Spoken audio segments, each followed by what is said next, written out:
নমস্কার, আমি সলিল বাগচি, স্মিথ গাঙ্গুলি প্রোফাইলে। আজ এই সকালে আমি নিয়ে এসেছি আমার ভিডিও। আপনারা শুনুন, দেখুন এবং আমাকে লাইক দিন, সাবস্ক্রাইব করুন।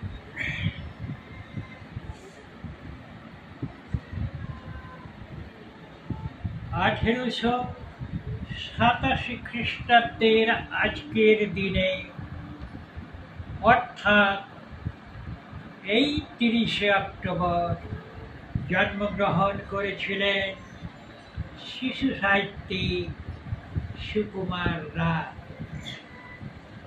তিনি শুধুমাত্র শিশু সাহিত্যিকই নন, তিনি হলেন লেখক, ছড়াকার, প্রাবন্ধিক, নাট্যকার, রম্য রচনাকার এবং সম্পাদক।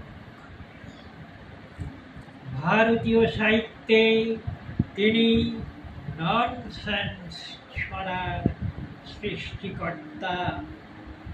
সুকুমার রায়ের ছোটবেলাকার নাম ছিল ডাকনাম তাতা।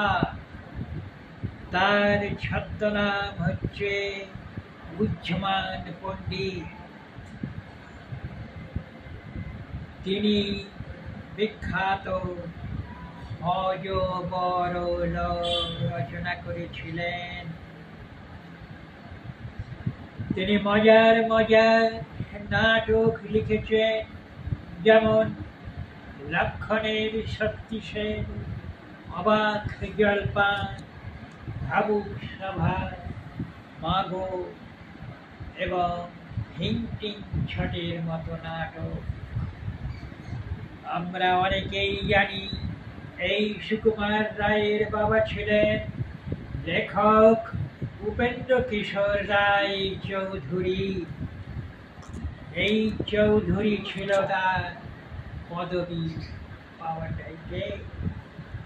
সুকুমার রায়ের মা ছিলেন বিধুমুখী দেবী আর তার স্ত্রী ছিলেন সুপ্রভা দেবী।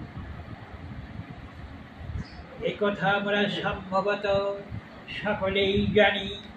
বিখ্যাত লেখক, চিত্র পরিচালক সত্যজিৎ রায় এবং বিশ্বখ্যাত তিনি এই সুকুমার রায়ের সুযোগ্য পুত্র।